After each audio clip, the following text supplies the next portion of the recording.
घर से निकलते ही कुछ दूर चलते ही पुलिस वाले खड़े थे, वापस लौट के आ गया। हाँ तो बच्चों, लौट के आने के बाद ये सोचा कि एक नया लेक्चर आपके सामने लिया जाए। तो लेक्चर कुछ इस प्रकार से होगा कि हमने जो पहले डिस्कस करा था वो इलेक्ट्रोस्टैटिक फर्स्ट के बारे में, या फिर इलेक्ट्रोस्टैटिक की बात करें हम कि इलेक्ट्रोस्टैटिक क्यों पढ़ी जाती है। और 12th क्लास में इलेक्ट्रोस्टैटिक को मैंने रेड करके बताया था कि 11th क्लास में, यहां पर सामने तुम्हारे सामने मैंने 11th क्लास के और 12th क्लास को रिलेट करके जो जो टॉपिक पढ़ाए थे वो कुछ ये है। एक बार डिस्कस कर लो, चेक कर लो सारा, मतलब अपने सारे नोट्स पढ़ के देख लेना जो जो तुमने लिख रखे हैं। उसके बाद यहां पर मैंने बोर्ड पे बीच में मिडिल में कुछ और लिख रखा है, एक क्वेश्चन लिख रखा तुम्हारे लिए कि how many numbers of electrolysed in 1 coulomb of charge. एक कूलम चार्ज में कितने इलेक्ट्रॉन लाइक करते हैं। मैंने तुम्हें बता दिया कि एक इलेक्ट्रॉन पर कितना चार्ज होता है, इतना। ओहो, एक इलेक्ट्रॉन पर 1.6 × 10⁻⁻19 कूलम होता है। लेकिन मेरे को बात करनी है एक कूलम में कितने इलेक्ट्रॉन होंगे। तो उसके लिए एग्जांपल हमने ये क्वांटाइजेशन के लिए फॉर्मूला पढ़ा था, Q बराबर N, ठीक है। बाकी सब तुम्हारे सामने है। मैंने Q की वैल्यू, चार्ज की वैल्यू 1 कूलम रख दी है। यहाँ पर N की वैल्यू निकालने, क्योंकि नंबर ऑफ इलेक्ट्रॉन निकालने हैं। नंबर ऑफ इलेक्ट्रॉन निकालने के लिए E का इसमें डिवाइड कर दूंगा, E की वैल्यू यहाँ पर पुट कर दूंगा। फिर बेसिक कैलकुलेशंस, जोड़ बाकी गुणा भाग तो कर सकते हो ना आसानी से, ठीक है। यहां पर देखो बच्चों, मैंने एक नोट लिख रखा है, कितने रुपए का दिख रहा तुम सबको? नहीं दिख रहा तो यहां लिख देता हूं मैं, ये नोट है 5 रुपए का। और याद रखना इस नोट को क्या, कि एक कूलम जो चार्ज होता है उसके अंदर नंबर्स ऑफ इलेक्ट्रॉन कितने होते हैं? 6.25 × 10⁻18। कभी कभी यूज करेंगे अपन इसको, ठीक है। अब मैं इसको मिटा देता हूं, अपन आज के लेक्चर का डिस्कस करेंगे ना।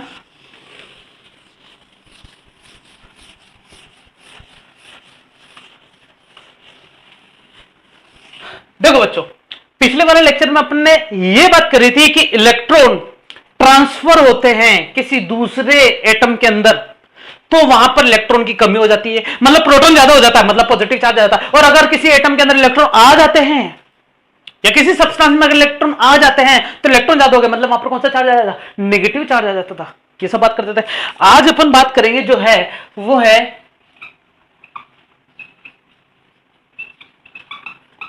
Charge at rest. चार्ज अगर खड़ा है, चार्ज अगर स्थिर है, तब उस पर क्या क्या एक्टिविटीज होगी, क्या क्या क्रियाशीलता वो दर्शाएगा, उसकी बात करते हैं ना। सबसे पहले मैंने यहां पर एक छोटा सा क्या लिया, प्लस का क्यू चार्ज ले लिया बच्चों।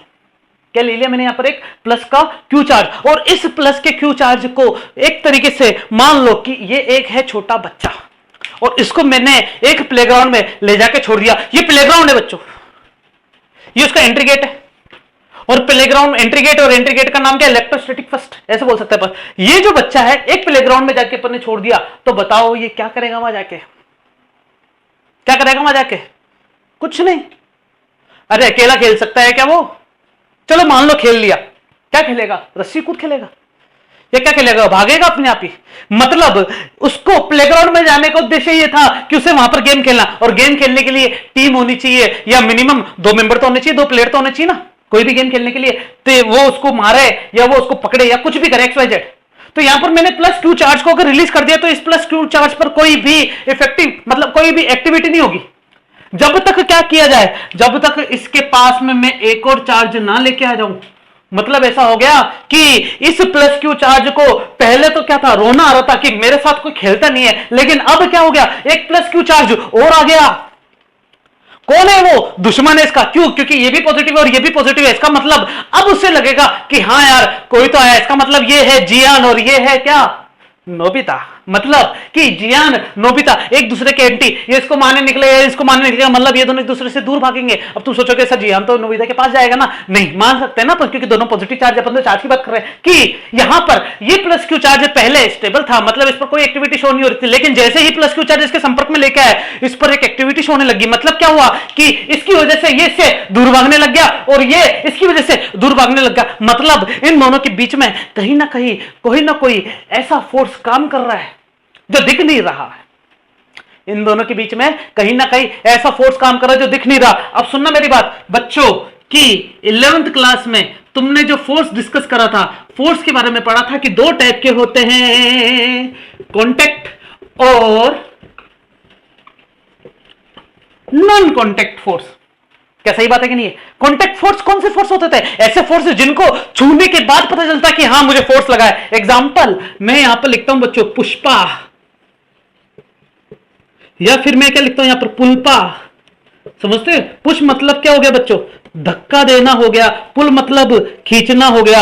ये तो मैं खींचना और धकेलने की बात कर रहा हूं, लेकिन वास्तव में देखा जाए तो कॉन्टेक्ट फोर्स कौन कौन से होते थे बच्चों? यहां पर एक मैं नाम लिखता हूं फ्रिक्शन फोर्स।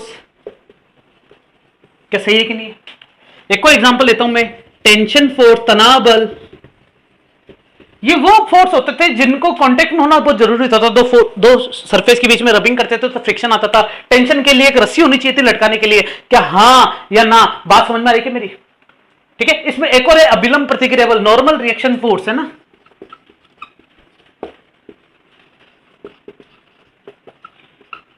नॉर्मल रिएक्शन, यहां पर रिएक्शन मतलब क्या हो गया? प्रतिक्रिया बल। कौन सा बल बच्चों? प्रतिक्रिया बल। अब प्रतिक्रिया बल को रिप्रेजेंट कैसे करते थे कि यहां पर एम मास की बॉडी है, नीचे जा रहा है mg, तो ऊपर क्या लगेगा इसकी रिएक्शन आर। यहां पर अगर म्यू लगा दूं मैं तो यहां पर फ्रिक्शन फोर्स लगेगा, फ्रिक्शन बराबर म्यू इंटू एन या फिर म्यू इंटू आर। ये कुछ बताने की जरूरत नहीं है, मुझे तो सिर्फ बताता था कि फोर्स जो पढ़ते थे अपन कॉन्टेक्ट फोर्स के बारे में ऐसा पढ़ते थे, 11वीं क्लास में ऐसा करते थे। और कुछ नॉन कॉन्टेक्ट फोर्स थे, उसमें पहला जो था वो कौन सा था बच्चों? ग्रेविटेशनल फोर्स, मतलब ग्रेविटेशनल फोर्स के बारे में पता था। ऐसे फोर्स कि दो मास वाली दो अलग अलग बॉडी के बीच में प्यार होता था। दोनों एक दूसरे को इंटरनली क्या करते थे? एक दूसरे के पास खींचने का प्रयास करते थे। तभी तो धरती मेरी मां है। मतलब क्या हो गया कि एक बिल्डिंग है, तुम चल रहे हो चल रहे हो चल रहे हो चल रहे हो, छत खत्म हो गई लेकिन फिर भी चल रहे हो। टॉम एंड जेरी में ऐसा होता था कि उसको थोड़ी देर बाद में पता चल जाता, लेकिन अगर तुम चलोगे तो तुम्हें थोड़ी देर बाद पता नहीं चलेगा, तुम्हें कुछ भी पता नहीं चलेगा, इवन तुम्हें पता ही नहीं चलेगा। क्यों? क्योंकि वो तुम्हारी जिंदगी के आखिरी पल हो सकते हैं। हाँ कि ना? इसका मतलब ये हो गया कि ग्रेविटेशन फोर्स में क्या होता है? दो अलग अलग मास की बॉडी एक दूसरे को एक दूसरे के पास में लेके आती है, लेकिन इन दोनों के बीच में जो फोर्स काम कर रहा था ग्रेविटेशनल फोर्स, वो दिखता नहीं था, लेकिन फिर भी दोनों के बीच में प्यार तो था। मतलब दोनों के बीच में एक फोर्स तो कंडक्ट हो रहा था। आ रही है बात समझ में? इसी प्रकार और भी बहुत सारे फोर्स थे, न्यूक्लियर फोर्स हो गया या वीक फोर्स हो गया। एक और फोर्स होता है इलेक्ट्रोमैग्नेटिक फोर्स, दो चार्ज के बीच में फोर्स, ऐसा मान सकते हैं ना अपन। तो यहां पर भी मैंने क्या बताया कि एक प्लेग्राउंड के अंदर जो बच्चा था वो खेल नहीं पाता था, लेकिन दूसरा बच्चा आया तो उसे खेलने की अनुमति मिल गई। अनुमति क्या मिल गई? अनुमति तो पहले थी, उसे खेलने के लिए एक साधन मिल चुका है। अब सुनना मेरी बात, ये सारी चीजें बता रहा हूं मैं, पुरानी बकवासें है। मैं तुम्हें बता रहा हूं कि इस चार्ज को इस चार्ज के संपर्क में लेने आने पर दोनों के बीच में एक काल्पनिक रूप से बल कार्य करने लग गया। क्या ये दोनों एक दूसरे के बीच में एक फोर्स फील करने लग गए? क्या ये किसे पता चला? मैं तो थ्योरी बता रहा हूं, नहीं किसे पता चला? ये पता चला है बच्चों, और ये नाम तुम्हारे सामने रख देता हूं मैं, कूलॉम्स थ्योरी। कूलॉम्स नाम का एक साइंटिस्ट था जिसने अपनी थ्योरी दी थी कि एक प्लस क्यू चार्ज को अगर रिलीज कर दिया जाए तो उस पर कोई एक्टिविटी शो नहीं होगी, लेकिन दूसरा क्यू चार्ज अगर इसके पास में लेके आया जाए तो उसके बीच में, उन दोनों के बीच में एक इफेक्टिव नेचर आ जाता है, जो दोनों एक दूसरे को या तो अट्रैक्ट करेंगे या दोनों एक दूसरे को क्या करेंगे? रिपल करेंगे। मतलब अगर ये प्लस क्यू चार्ज की जगह माइनस ले लेता तब क्या होता? दोनों एक दूसरे से प्यार कर बैठते। लेकिन अभी अपन क्या बात कर रहे हैं कि दोनों क्या है? एक दूसरे से दूर भाग रहे हैं। अब सुनना मेरी बात, अजम्पशन में क्या क्या लिया कूलॉम्स जो था उसने? अजम्पशन में क्या क्या लिया? हमें पता तो चलेगा कि दो चार्ज आए, ठीक है ना। अब अजम्पशन में यह था कि सबसे पहली बात, ये दोनों फोर्स के बीच में, दोनों चार्जेस के बीच में जो भी फोर्स लग रहा ना, वो इन दोनों पर इक्वल अमाउंट में लग रहा है। मतलब ऐसा नहीं है कि ये इससे ज्यादा प्यार करता है, ये इससे ज्यादा प्यार करता है, ऐसा कुछ बात नहीं है। दोनों एक दूसरे से इक्वल फास्ट करते हैं, इक्वल प्यार करते हैं। मतलब ये हो गया कि अमाउंट, या फिर ऐसा बोल दो उसको, मैग्नीट्यूड ऑफ फोर्स इक्वल है। मतलब दोनों के बीच में जो फोर्स का मापांक है, मैग्नीट्यूड है, वो दोनों के बीच में क्या है? इक्वल है। मैग्नीट्यूड को किससे रिप्रेजेंट करेंगे बच्चों? मापांक से। हिंदी में दोनों का मैग्नीट्यूड क्या सेम है। मतलब ये हो गया कि F इन दोनों के बीच में एक फोर्स कार्य कर रहा है, प्लस क्यू और प्लस क्यू के बीच में। अब सुनना मेरी बात, अगर ये फर्स्ट चार्ज है और ये सेकंड चार्ज है तो अपन ऐसा बोल सकते हैं कि F2 पर 1 द्वारा फोर्स कैसा लग रहा है? ये इसको पीछे फेंक रहा है, ठीक है। इसी प्रकार ये हटा देता हूं, मैं भी ऐसे समझा देता हूं। और F12 का मतलब क्या हो गया? 1 पर 2 द्वारा फोर्स लग रहा है, इससे अपन क्या बोलेंगे? ऑन टू ड्यू टू 1, और इसे अपन बोलेंगे ऑन 1 ड्यू टू मतलब क्या हो गया कि दूसरे पर पहले द्वारा फोर्स को रिप्रेजेंट करेंगे F21 से, और पहले को दूसरे पे मतलब पहले पे दूसरे द्वारा अगर फोर्स लगेगा तो इसे अपन बोलेंगे F12। ठीक है, और मैंने तुम्हें बताया मैग्नीट्यूड इक्वल है तो तुम क्या करोगे, F12 का जो मैग्नीट्यूड है वो बराबर होगा F21 के, और तुम चाहो तो इनके ऊपर डायरेक्शन बना सकते हो क्योंकि फोर्स क्या है, एक वेक्टर क्वांटिटी है। फोर्स क्या है बच्चों, एक वेक्टर क्वांटिटी। अच्छा आगे चल सकते हैं। मैंने पहली चीज बता दी कि दोनों के बीच में जो फोर्स है, दोनों के बीच में जो प्यार है वो क्या है, इक्वल अमाउंट का लगता है, मतलब दोनों के बीच में मैग्नीट्यूड क्या है, सेम है। ये उतार लो बच्चों वीडियो पॉज करके। यहां पर मैं लिखता जाता हूं जो जो चीज अपन डिस्कस करेंगे। सबसे पहले क्या लिखा अपन ने, magnitude of force is equal. आय हाय, अब बात करते हैं कि प्लस क्यू चार्ज जब मैं लेके आया, मतलब ये जो प्लस क्यू चार्ज था और ये जो प्लस क्यू चार्ज था, तो ये इसको क्या करता है, इधर फेंकता है, और ये इसको क्या करता है, इधर फेंकता है। मतलब दोनों की जो डायरेक्शन है देखा जाए क्या है, एक दूसरे के बच्चों ऑपोजिट है। क्या मेरी बात समझ में आ रही है क्या, ये दोनों चार्ज एक दूसरे को दूर फेंक रहा है, इसका मतलब दोनों की डायरेक्शन है ना जाने की वो क्या है, ऑपोजिट है। इसी प्रकार अगर मैं एक प्लस क्यू चार्ज लेता और एक माइनस क्यू चार्ज लेता तो ये इसके पास आता और ये इसके पास आता, तो दोनों की आने और जाने के डायरेक्शन भी ऑपोजिट ही है। क्या समझ में आ गया, गुड। मतलब यहां पर भी अपन ऐसा बोलेंगे कि डायरेक्शन क्या है बच्चों, ऑपोजिट। अरे मेरी बात समझ में आ रही है क्या, एक दोनों दूर जा रहे हैं तब भी ऑपोजिट, दोनों पास आ रहे हैं तब भी ऑपोजिट। अरे सर दूर जा रहे हैं और पास आ रहे हैं दोनों ऑपोजिट कैसे हो सकता है। अरे दिमाग लगाओ थोड़ा बच्चों कि ये इधर जा रहा है और ये उधर जा रहा है तो डायरेक्शन के ऑपोजिट ही नहीं, ये इधर आ रहा है ये उधर जा रहा है तो डायरेक्शन ऑपोजिट। अगर ये दोनों ऐसे ऐसे जाते, कैसे कैसे ऐसे ऐसे, इसका मतलब दोनों की डायरेक्शन सेम होती है, लेकिन नहीं ऐसा कुछ नहीं हुआ। क्या हुआ, दोनों की डायरेक्शन ऑपोजिट हुई। तो इसका मतलब सेकंड कंक्लूजन क्या निकला कि दो चार्जेस के बीच में जो काल्पनिक बल लग रहा था वो काल्पनिक बल परिमाण में तो समान था, मतलब मैग्नीट्यूड तो इनका इक्वल था, लेकिन दोनों की डायरेक्शन क्या थी बच्चों, अनइक्वल थी, या फिर दोनों की डायरेक्शन क्या थी, ऑपोजिट थी। तो यहां पर सेकंड पॉइंट हमारे सामने आता है और उसका डिस्कशन में यहां पर लिखता हूं कि F12 जो है वो F21 के नेगेटिव होगा। क्या मेरी बात समझ में आएगी क्या, क्योंकि ऑपोजिट वेक्टर का मतलब ये होता था दोनों वेक्टर को एक दूसरे के इक्वल लिख दो और आगे क्या लगा दो, माइनस का साइन लगा दीजिए। आगे बात समझ में, वीडियो पॉज करके इसको उतारो। अगला कंक्लूजन क्या था देखना,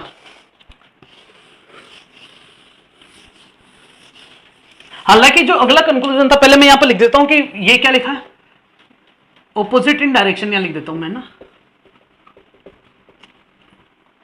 ऑपोजिट इन डायरेक्शन। सुनना मेरी बात, magnitude of force is equal, तो इसमें तुम लिखोगे हिंदी में परिमाण समान, डायरेक्शन इज ऑपोजिट मतलब दिशा विपरीत, एक दूसरे की दिशा क्या है बच्चों, विपरीत है। अब मेरी बात सुनना, मेरे को ये जो थर्ड कंक्लूजन है पहले बता देना चाहिए था, लेकिन फिर भी अभी मैं बताता हूं कि क्यों इसको थर्ड पे रखा अपन है, कि ये प्लस क्यू जो चार्ज है, इस प्लस क्यू चार्ज की वजह से ही फील कर पाया एक फोर्स, मतलब नहीं कर पाता। इसका मतलब ये हो गया कि ये प्लस क्यू चार्ज जो है इसकी वजह से दूर जा पाया, या इसकी वजह से पास आएगा, मतलब अलग प्रकार का चार्ज लेके आना पड़ा क्या, या अलग सब्सटेंस या अलग सोर्स लेके आना पड़ा क्या।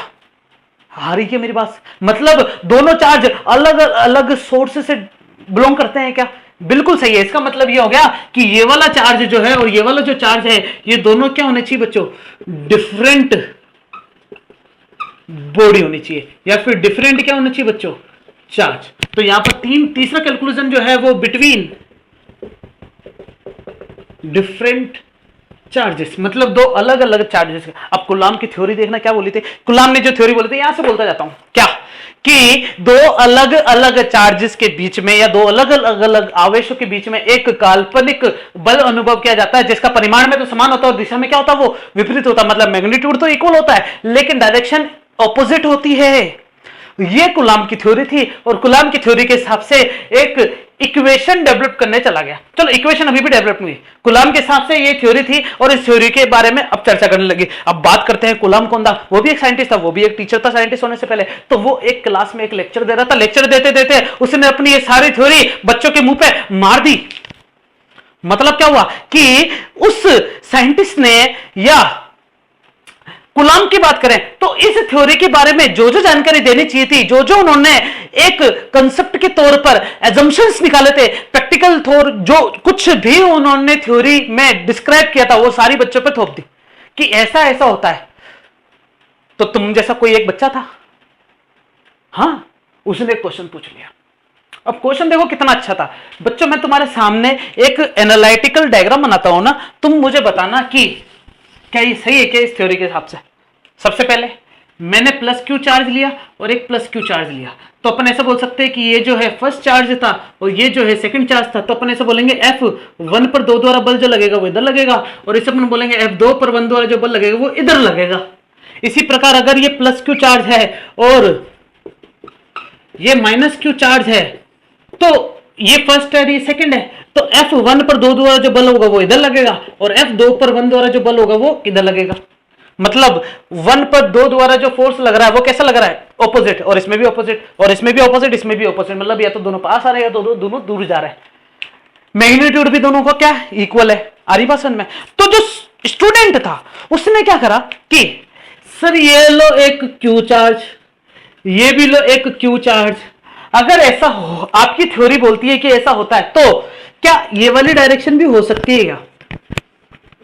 मतलब ये फर्स्ट है और ये सेकंड है, तो F1 पर जो 2 द्वारा फोर्स लग रहा है वो इस डायरेक्शन में लगना है, और 2 पर जो 1 द्वारा फोर्स लग रहा है वो इस डायरेक्शन में लगना चाहिए। मतलब आपकी थ्योरी के हिसाब से ये दोनों ऑपोजिट डायरेक्शन में भी जा रहे हैं और दोनों अलग अलग चार्ज पे भी जा रहे हैं, और दोनों का फोर्स का जो मैग्नीट्यूड है वो मैं यहां ऐसे लिख देता हूं, इक्वल है। बच्चों याद रखना, मैग्नीट्यूड का सिंबल ऐसा होता है, ये मैग्नीट्यूड देखो, अगर मैं इसको ऐसे लिखता हूं तो ये केवल डायरेक्शन को बताता, और अगर मैं ऐसे लिखता हूं मॉडुलस लगा के तो ये इन दोनों के मैग्नीट्यूड को बताता, जो कि क्या होते हैं बच्चों, इक्वल होते हैं। ये चीज याद रहेगी तुम्हें, मैग्नीट्यूड मतलब परिमाण। अच्छा, मेरी बात समझना कि जो स्टूडेंट था उसकी थ्योरी के हिसाब से क्या यहां पर जो मैंने डिस्कशन करा है तुम्हें समझ में आया क्या, कि क्या वो क्वेश्चन बिल्कुल परफेक्ट था क्या।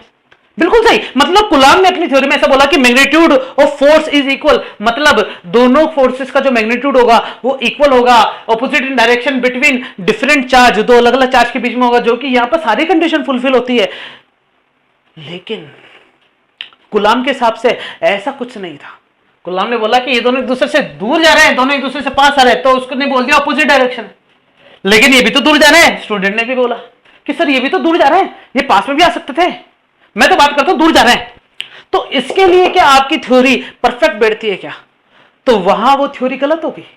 कूलाम ने फिर सोचा कि हाँ यार बात तो सही है कि ये दोनों एक दूसरे के उल्टे भी जा रहे हैं, दोनों अलग अलग चार्ज पे भी लग रहे हैं, और दोनों का मैग्नीट्यूड भी इक्वल है।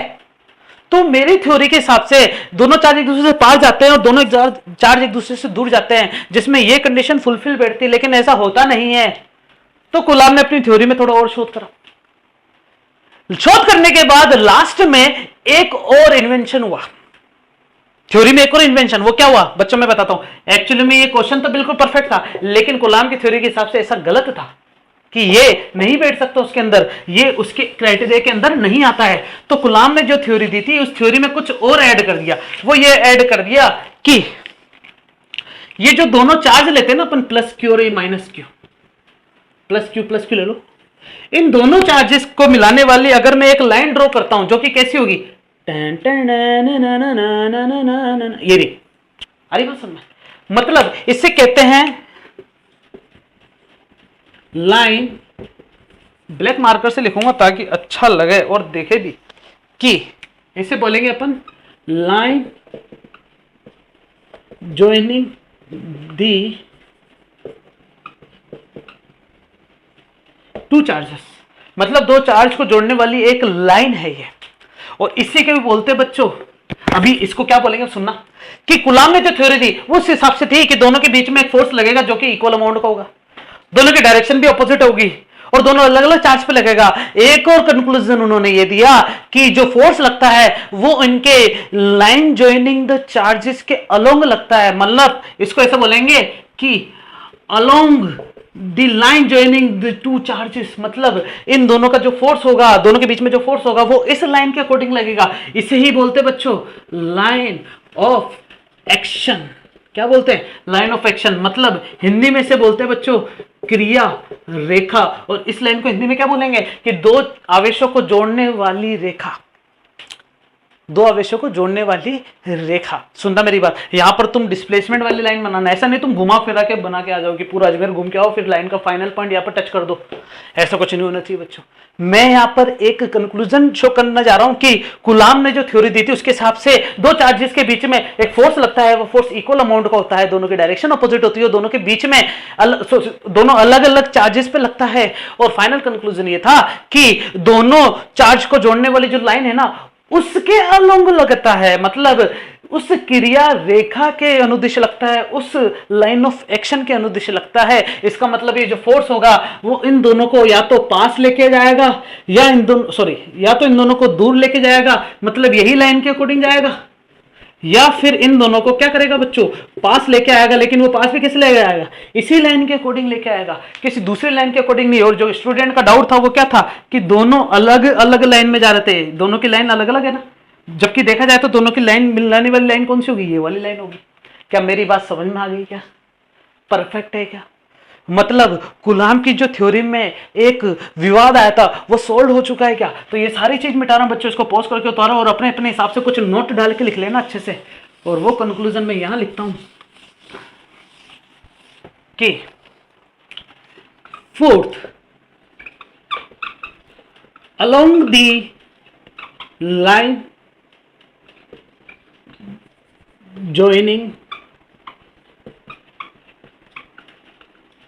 टू चार्जेस, मतलब अब कुलाम की थ्योरी के हिसाब से हम सेटिस्फाइड है कि दो चार्ज के बीच में फोर्स लगता है, इक्वल अमाउंट का मैग्नीट्यूड होता है, दोनों की डायरेक्शन ऑपोजिट होती है और दोनों को जोड़ने वाली लाइन के अलोंग लगती है, दोनों चार्जेस को जोड़ने वाली लाइन के अलोंग लगता है वो फोर्स। और इसी फोर्स को नाम दे दिया गया बच्चों दो चार्ज के बीच में इलेक्ट्रो स्टैटिक फोर्स। क्यों बोला इसको इलेक्ट्रोस्टैटिक फोर्स? क्योंकि टॉपिक का नाम क्या है? Charge at rest. Charge at rest मतलब चार्ज क्या है? रेस्ट पर है, मतलब स्टैटिक है। इसलिए इस फोर्स को क्या बोला कि दो चार्ज अगर स्टेबल है, रेस्ट पर है, तो दोनों के बीच में क्या फोर्स लगता है? कि बिल्कुल लगता है। वो कौन सा होता है? Electrostatic force. और इसी का दूसरा नाम क्या होता है बच्चों?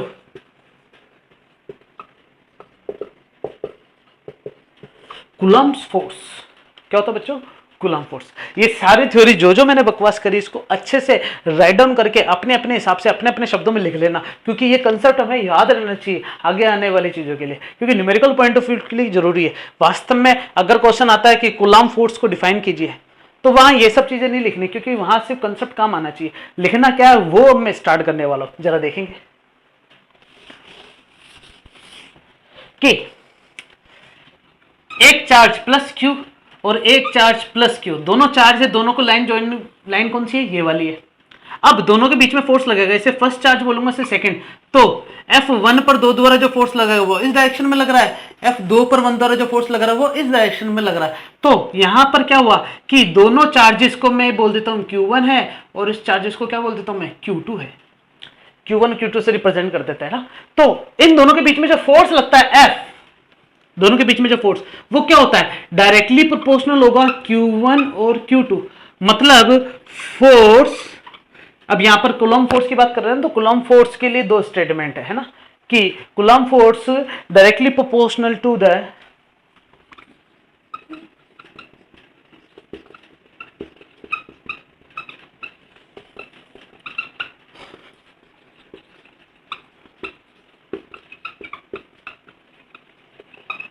Product of two charges.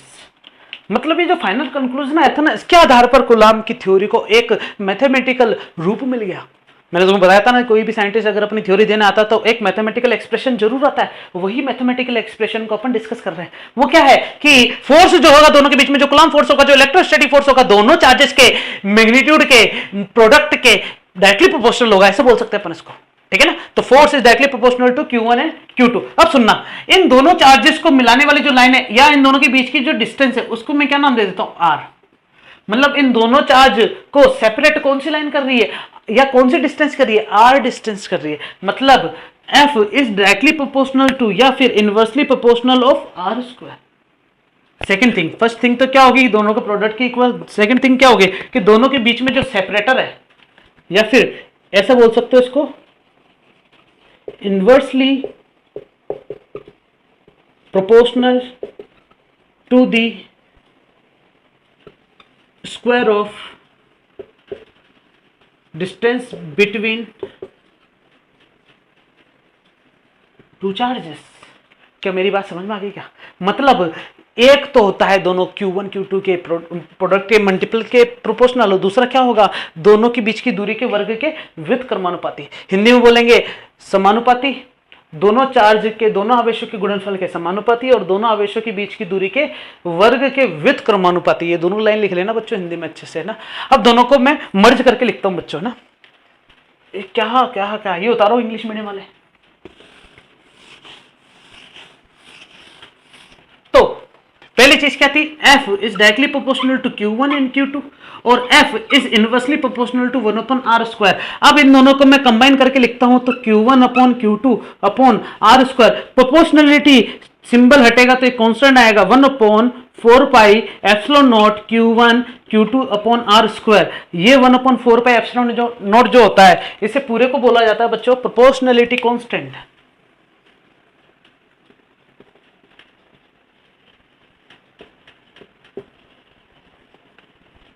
और ये प्रोपोर्शनलिटी कांस्टेंट जो होता है 1/4πε0, इसको कैसे भी रिप्रेजेंट किया जाता है, प्रोपोर्शनलिटी कांस्टेंट मतलब समानुपातिक नियतांक। अर्थात इस फॉर्मूले को क्या लिखेंगे, F बराबर K Q1 Q2/r²।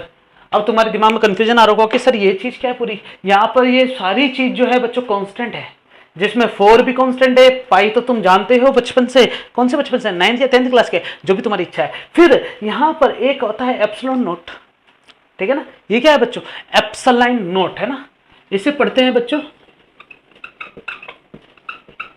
या फिर एप्सिलॉन 0 बोल सकते हो इसको तुम। इसे ऐसे भी रिप्रेजेंट किया जा सकता है, इससे ऐसे भी रिप्रेजेंट किया जा सकता है।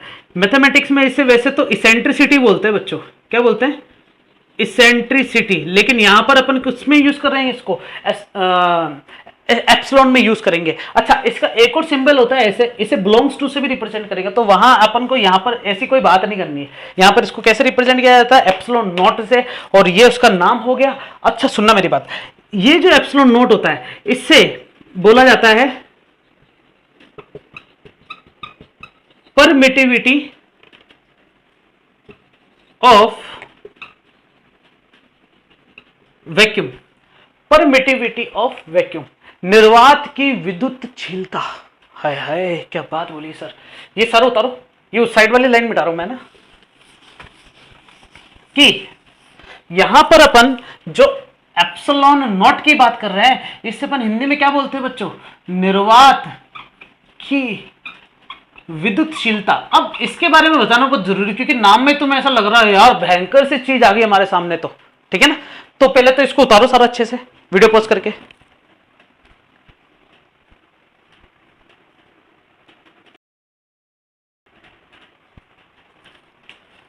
अब देखना बच्चों कि यहां पर ये निर्वात की विद्युतशीलता आखिर है क्या। मैंने बताया कि K जो होता है 1/4πε0 होता है। तो ये निर्वात की विद्युतशीलता क्या है, सुनना। मैंने तुम्हें बताया कि दो चार्जेस को एक दूसरे के संपर्क में लेके आना पड़ा, तभी तो दोनों के बीच में फोर्स डेवलप हुआ। अच्छा, वो चार्ज जो पहले से कहीं था उसके संपर्क में दूसरा चार्ज लेके आया, तो ये दोनों कहां पर है, ये दोनों है कहां, ये दोनों क्या वैक्यूम में है, क्या निर्वात में है क्या, या फिर अब सुनना मेरी बात, मैं यहां पर एक एग्जांपल देना चाहता हूं कि वो बच्चा प्लेग्राउंड में जब गया था तो वो क्या खेलने की स्थिति में था, क्या पता प्लेग्राउंड में बारिश आ रही हो तो वो वहां खेल पाएगा, क्या पता खेल पाए। फुटबॉल खेलने की इच्छा हो तो बारिश में भी कूद सकता, दौड़ सकता, लेकिन फिसलने के चांस रहते हैं। मतलब ऐसा हो गया कि बारिश से पहले जिस तरीके से वो खेल सकता था, बारिश के अंदर वो उस तरीके से नहीं खेल पाएगा। इसका मतलब खेलने की प्रवृत्ति जो नेचर है वो थोड़ा सा चेंज होगा। इसी प्रकार यहां पर भी मैं बात करूंगा, दोनों चार्ज की स्थिति कहां है, दोनों कहां से बिलोंग करते हैं, तो माना यह गया है कूलाम के अनुसार कि दोनों चार्ज कहां थे, वैक्यूम में थे। वैक्यूम मतलब निर्वात, अर्थात निर्वात में ऐसा माना गया कि दोनों पर किसी और प्रकार के माध्यम का या किसी और प्रकार की जीव का या किसी और प्रकार के सराउंडिंग एनवायरनमेंट का इफेक्ट नहीं पड़ा, बस इन दोनों के बीच में या तो दुश्मनी है या प्यार है, इसकी बात कर रहे हैं। तो ये एप्सिलॉन नॉट रिप्रेजेंट उसको करता है निर्वात की विद्युतशीलता। निर्वात मतलब मैंने स्थिति बता दी क्या होती है निर्वात, और विद्युतशीलता मतलब होता है ताकत। विद्युतशीलता मतलब उस एनवायरनमेंट में दोनों चार्जेस के बीच में प्यार और दुश्मनी के लिए क्या वो एनवायरनमेंट साथ दे रहा है, क्या विद्युतशीलता दोनों के बीच में इलेक्ट्रिसिटी जनरेट करने के लिए क्या वो परमिशन दे रहा है क्या? हरी बात समझना, मतलब यही चीज अगर दोनों चार्ज को पानी में डाल दूं तो क्या वो परमिशन दे पाएगा क्या? हाँ या ना, ये बात की बात करेंगे। लेकिन अभी तो हम किसकी बात कर रहे हैं? एप्सिलॉन नॉट विद्युतशीलता, इसे कहते हैं परमिटिविटी। तो मेरे हिसाब से इंग्लिश मीडियम वालों को भी समझ में आ गया कि परमिटिविटी क्यों बोला जा रहा है। कि परमिटिविटी इसलिए बोला जाता है क्योंकि वैक्यूम के अंदर दोनों चार्जेस के बीच में सिर्फ ये देखा जा रहा है कि अट्रैक्शन हो रहा है या रिपल्जन हो रहा है, किसी और चीज का इफेक्ट इनके बीच में तो नहीं आ रहा। मतलब बारिश तो नहीं हो रही है। गुलाम ने जो भी थ्योरी दी थी वो उस प्लेग्राउंड में जाके तब देखा था जब बारिश नहीं हो रही थी। बारिश की बात की तो बात करें नहीं, उसकी बात अपन कर लेंगे ना। क्या मेरी बात समझ में आ गई क्या अच्छे से? तो ये के से रिप्रेजेंट किया जाता है 1/4 पाई एप्सिलॉन नॉट, जिसमें के की वैल्यू जो होती है ना मेरे प्यारे बच्चों, वो क्या होती है 9 × 10⁻⁹। अब तुम सोचोगे कि सर इसकी यूनिट क्या लिखे? यूनिट लिखना भी तो जरूरी है। अब सुनना, एफ बराबर क्या आया था? के Q1 Q2 अपॉन R²। तो के की वैल्यू निकालूंगा तो F R² upon Q1 Q2, F को बोलेंगे न्यूटन, R² मतलब मीटर स्क्वायर, Q1 Q2 दोनों कुलाम कुलाम, कुलाम कुलाम क्या हो जाएगा? कुलाम स्क्वायर है ना। तो के की जो यूनिट आ गई वो क्या आ गई बच्चों? यहां पर न्यूटन मीटर स्क्वायर पर कुलाम स्क्वायर, ये के की value. Numerical point of view से, ये प्रैक्टिकल नॉलेज से है ना, ये अपन को याद रहनी चाहिए कि के की वैल्यू 9 × 10⁻⁹ न्यूटन मीटर स्क्वायर पर कुलाम स्क्वायर होती है। और यूनिट निकालना तुम्हें अच्छे से आता होगा बच्चों, अच्छे से, ठीक है। अब यहां से एप्सिलॉन नॉट की वैल्यू भी निकाल लेते हैं। चलो ये होमवर्क देता हूं मैं तुम्हें ना, पहले तो ये सारा उतारो अच्छे से जो जो चीज है ना।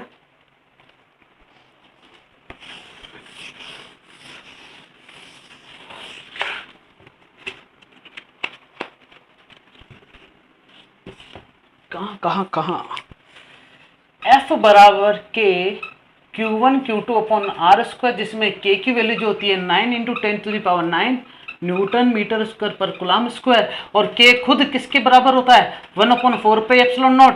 तो अपन यहां से एप्सिलॉन नॉट को इधर ले आते हैं, 1/4 पाई के, तो बच्चों 4 पाई और के 9 × 10⁹, इसको कैलकुलेट करना और एप्सिलॉन नॉट की वैल्यू भी निकाल लेना इधर से क्या आती है।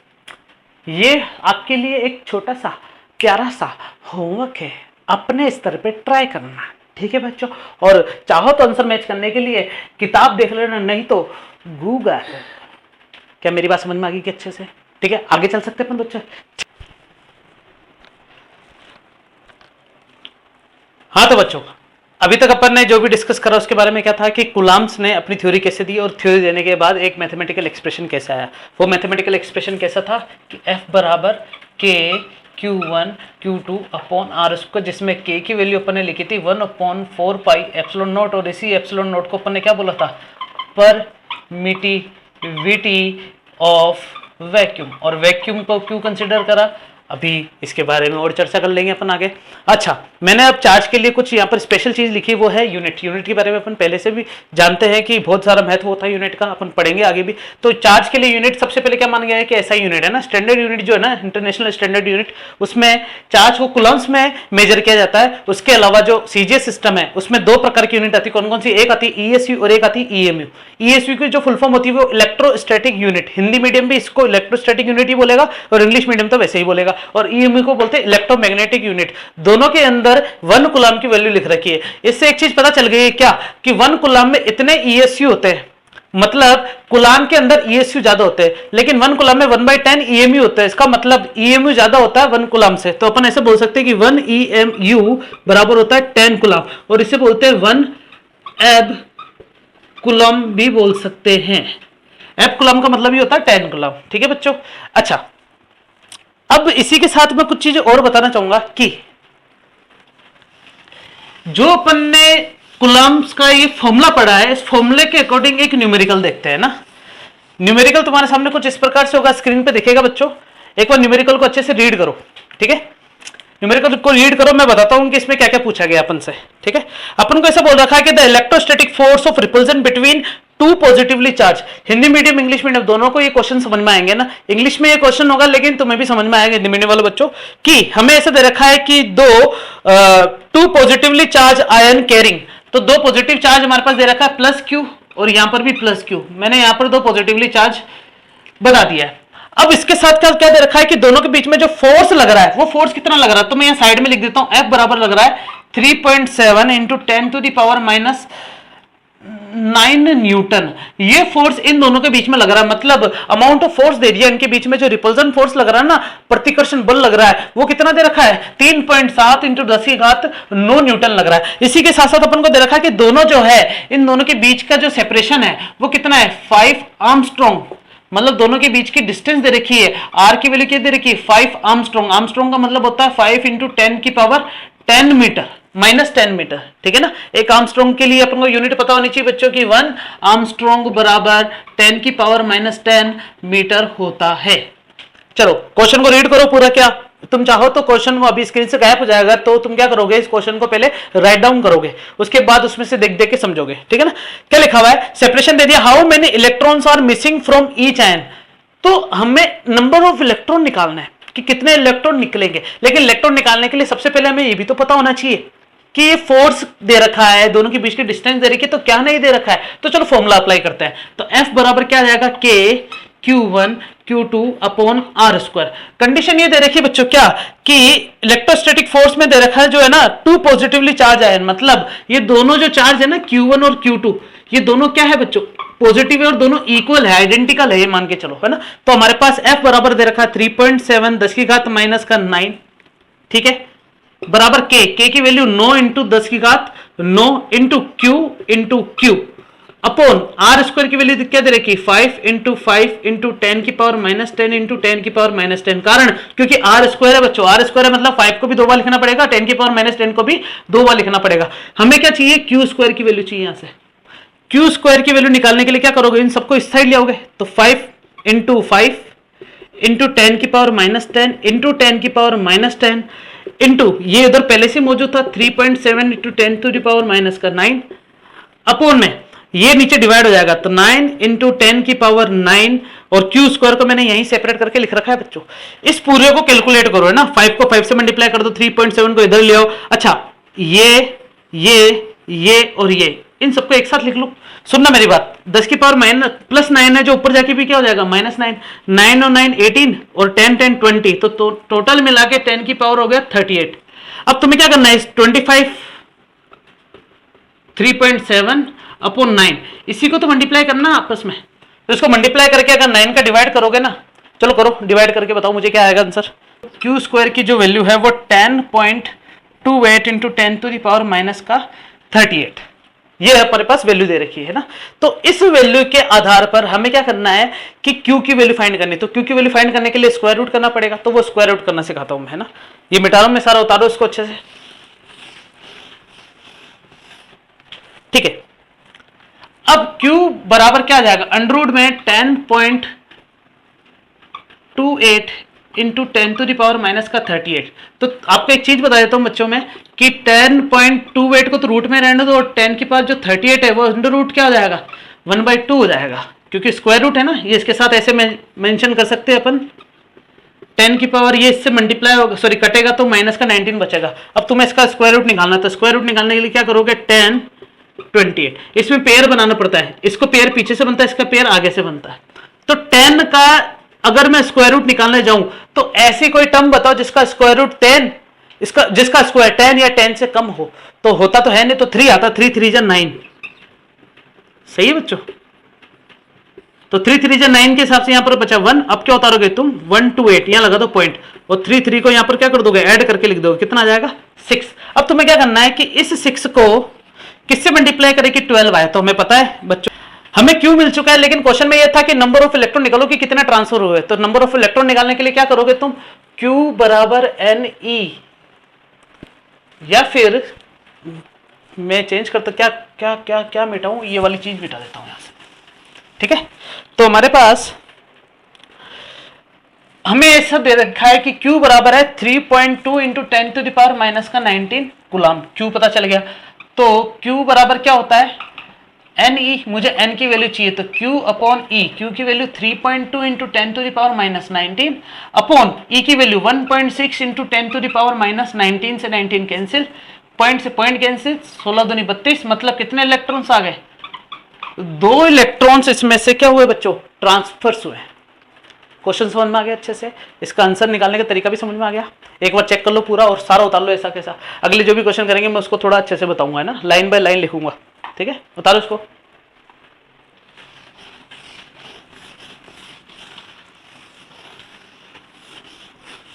देखो पहले वाले क्वेश्चन में ये था कि सीधा फॉर्मूला लगाओ और नंबर ऑफ इलेक्ट्रॉन्स फाइंड करो, तो कुल मिला के वहां पर अपन को क्यू चाहिए था, क्योंकि नंबर ऑफ इलेक्ट्रॉन निकालने के लिए किसकी जरूरत पड़ती है, क्यू की। आ रही बात समझ में, और क्यू निकालने के लिए कूलम्ब्स वाला फॉर्मूला यूज कर लिया। अच्छा ठीक है, अब आगे चलते हैं अपन। Obtain the dimensional formula of epsilon not, है ना। वैसे तो स्क्रीन पे भी होगा ये क्वेश्चन, फिर भी देख लो। हमें क्या निकालना है, एप्सिलॉन नॉट का डायमेंशनल फॉर्मूला निकालना है। तो एप्सिलॉन नॉट होता क्या है, सबसे पहले के बराबर क्या होता है, 1/4 पाई एप्सिलॉन नॉट। तो एप्सिलॉन नॉट कितना हो जाएगा, 1/4 पाई के। अच्छा के की यूनिट हमें पता है पहले से, के होता है 9 इंटू 10⁹ न्यूटन मीटर स्क्वायर पर कूलम्ब स्क्वायर। ओके, तो एप्सिलॉन नॉट के लिए क्या हो जाएगा, कूलम्ब स्क्वायर ऊपर हो जाएगा और न्यूटन पर मीटर स्क्वायर नीचे आ जाएगा। तो कूलम्ब के लिए मैं कुछ कंडीशन बताना चाहता हूं बच्चों, ठीक है। यहां पर एक वर्ड यूज करूंगा मैं, करंट। 10th क्लास में तुमने करंट के बारे में चर्चा कर रखी है ना। तो करंट क्या होता था, करंट जो होता था वो क्या होता था, चार्ज पर यूनिट टाइम होता था बच्चों। तो यहां से चार्ज ही तो है कूलम्ब का मतलब, तो चार्ज बराबर क्या हो जाएगा, करंट इंटू टाइम। और करंट को किस में मेजर करते हैं अपन, एम्पियर में, और टाइम को किस में मेजर करते हैं अपन, सेकंड में। तो कूलम्ब बराबर क्या आ जाएगा, एम्पियर इंटू सेकंड। यहां पर वैल्यू रखो सारी, तो एम्पियर इंटू सेकंड का तो हो गया ये स्क्वायर। न्यूटन को लिख सकते हैं अपन क्या, केजी इंटू मीटर पर सेकंड स्क्वायर, और मीटर स्क्वायर बगल में चल रहा है। क्या तुम्हें न्यूटन के बारे में ये तो पता है ना बच्चों, एफ बराबर एम ए करके लिख देना, एफ बराबर एम ए, एम मतलब केजी, एक्सेलरेशन मतलब मीटर पर सेकंड स्क्वायर, यहां पर मैंने लिख दिया है। और अच्छे से लिखो उसको, एम्पियर का स्क्वायर हो गया, सेकंड का भी स्क्वायर हो गया, केजी अकेला है, मीटर मीटर मीटर क्यूब हो गया, और जो सेकंड स्क्वायर था वो ऊपर चला जाएगा क्योंकि ज्यादा नीचे हो गया ना बच्चों ये, तो सेकंड स्क्वायर। तो टोटल कितना हो जाएगा, एम्पियर स्क्वायर सेकंड की power 4 KG into metre cube. अब हमें क्या करना है कि इस एप्सिलॉन नोट का डायमेंशनल फॉर्मूला बनाना है, मतलब वी माप निकालनी इसकी अपन को, है ना। तो डायमेंशनल फॉर्मूले के लिए क्या करोगे तुम, एप्सिलॉन नॉट बराबर केजी है m-1, मीटर क्यूब है L-3, सेकंड T4, और एम्पियर आ गया तो A2। ये इसका डायमेंशनल फॉर्मूला निकल चुका है। ये एप्सिलॉन नॉट का डायमेंशनल फॉर्मूला निकाला बच्चों अपन ने, ठीक है। डायमेंशनल फॉर्मूले को क्या कहते हैं, विमीय समीकरण हिंदी में, ठीक है। इसको भी उतार लो अच्छे से। अगले क्वेश्चन पे चलते हैं अपन बच्चों, स्क्रीन पे आएगा आपके क्वेश्चन को।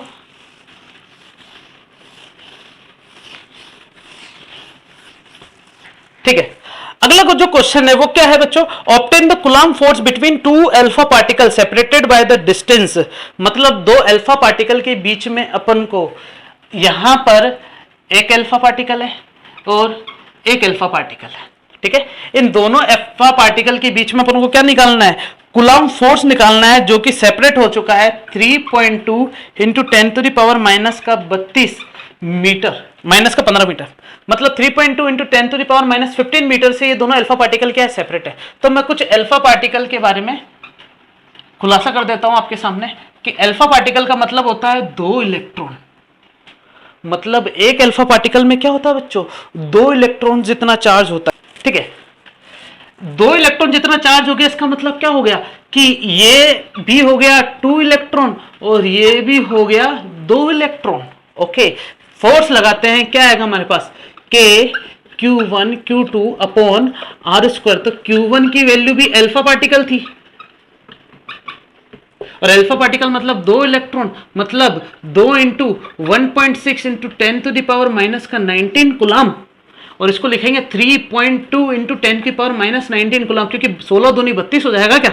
इसी प्रकार Q2 भी किसके बराबर है, Q1 के, और ये भी हो जाएगा 3.2 इंटू 10⁻⁻19 कूलम। सबकी वैल्यू यहां रख दो, तो फोर्स निकालना है। K की वैल्यू 10⁹ Q1 Q2 दोनों की वैल्यू 3.2 इंटू 10⁻⁻19, वापस 3.2 इंटू 10⁻⁻19 अपॉन में R स्क्वायर मतलब दोनों के बीच में सेपरेशन कितना है, 3.2 इंटू 10⁻⁻15 स्क्वायर है तो 2 बार लिखना पड़ेगा क्या गांव वालों। अच्छा 3.2 3.2 3.2 3.2 सारा कैंसिल और बचेगा क्या, 9 10⁻9 10⁻⁻19 10⁻⁻19 और ये 15 माइनस का है तो ऊपर जाएगा क्या हो जाएगा प्लस का 15 और इंटू 10⁻⁻ प्लस का 15। अब सुनना, जो पावर प्लस की उसको प्लस में रहने देना और जो माइनस की माइनस में रहने। तो 15 को तो मैं 2 बार यहाँ पर प्लस करके लिख देता हूँ, 19 को 2 बार यहाँ पर माइनस करके लिख देता हूँ। तो हमारे पास आंसर आएगा 9 इंटू 10 की पावर। सोल्व कर लो बच्चों इसको, 15 30 और 9 19 सॉरी 30 और 9 39 39 में से 38 माइनस करोगे तो 1 बचेगा, तो आंसर आ गया 90 न्यूटन। ये फोर्स निकला है बच्चों दो अल्फा पार्टिकल के बीच में सेपरेशन जब इतना दे रखा हो तो कितना फोर्स लगेगा, वो कितना है, ये 90 न्यूटन का फोर्स हो गया।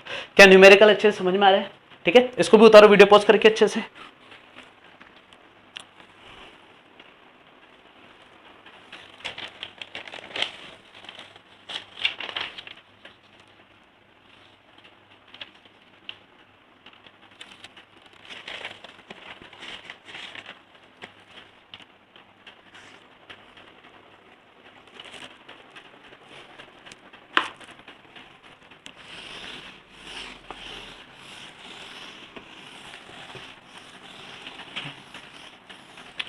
देखो बच्चों, अपन ने कुछ न्यूमेरिकल भी कंसीडर कर लिए कि कूलम्ब फोर्स को कैसे यूटिलाइज करना है, कैसे इसके एप्लीकेशन आते हैं, ठीक है।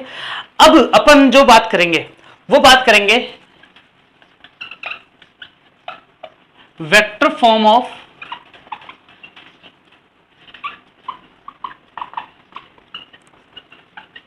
Coulomb force. अब अपन जो बात करेंगे किसकी बात करेंगे, vector form of coulomb force, है ना। तो वेक्टर फॉर्म समझने के लिए हमें वेक्टर के बारे में कुछ जानकारी होनी चाहिए। तो यहां पर बच्चों मैं तुम्हें बता देता हूं कि वेक्टर के बारे में कुछ जानकारी का मतलब ये हो गया कि तुम्हें ये पता होना चाहिए कि पोजीशन वेक्टर क्या होता है। सुनना मेरी बात, मैं यहां पर एक डायग्राम बनाता हूं, इस डायग्राम को तुम भी ड्रॉ करना बच्चों अच्छे से, ठीक है। हमारे पास दो पॉइंट चार्ज दे रखे हैं, मान लेते हैं कि एक पॉइंट चार्ज है Q1 और दूसरा जो पॉइंट चार्ज है वो है Q2, और दोनों के लिए ये मैंने कंडीशन बना रखी है। यहाँ पे मान लेते हैं कि Q1 जो है वो ओरिजिन से एक पोजीशन वेक्टर R1 से डिस्प्लेस्ड है और ये ओरिजिन से कितना R2 से डिस्प्लेस्ड। अच्छा, ये दोनों अगर पॉजिटिव होते हैं या दोनों में से एक पॉजिटिव और एक नेगेटिव होता तो दोनों के बीच में एक अट्रैक्शन फोर्स होता और एक रिपल्जन फोर्स होता और सबकी डायरेक्शन पे डिपेंडेंसी होती। आ रही बात समझ में कि हालांकि दोनों की डायरेक्शन ऑपोजिट तो होगी लेकिन दोनों के चलने की प्रक्रिया अलग अलग होगी कि क्या दोनों पास आ रहे हैं या दोनों दूर जा रहे हैं। तो पास आने और दूर जाने के लिए यहां पर मैं केस लिखता हूं कि अगर Q1 और Q2 अगर ये दोनों क्या है बच्चों, लाइक चार्ज है। लाइक चार्ज मतलब दोनों या तो पॉजिटिव होंगे या दोनों क्या होंगे बच्चों, नेगेटिव होंगे, या तो दोनों पॉजिटिव या तो दोनों नेगेटिव। इसका मतलब दोनों एक दूसरे को क्या करेंगे, रिपल्स करेंगे, प्रतिकर्षित करेंगे।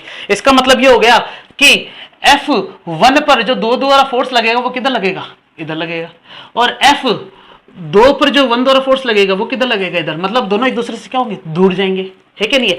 अब मैं बात करता हूं अगर ये चार्ज क्या आ जाए बच्चों, अनलाइक चार्ज हो जाए। अनलाइक चार्ज मतलब Q1 और Q2 पर अब फोर्स कैसा लगेगा, तो अपन ऐसा बोलेंगे कि F1 पर जो 2 द्वारा फोर्स लगेगा वो इधर लगेगा और F2 पर 1 द्वारा जो फोर्स लगेगा वो किधर लगेगा, इधर लगेगा। दोनों की डायरेक्शन तो अपोजिट है लेकिन चलने की प्रक्रिया, एक्टिविटी दोनों की क्या चेंज हो चुकी है कि पहले दोनों एक दूसरे से दूर जा रहे थे, अब दोनों एक दूसरे से पास आ रहे हैं। तो यहां पर वो चीज अपन शो नहीं कर रहा, मैंने यहां साइड में शो कर दिया। अब सुनना, इन दोनों को लाइन ज्वाइनिंग बनाता हूं मैं, ठीक है। दोनों में से अगर ये दोनों पॉजिटिव है या दोनों नेगेटिव है, कुछ भी है, तो ये इसको दूर फेंकेगा या ये इसको दूर फेंकेगा।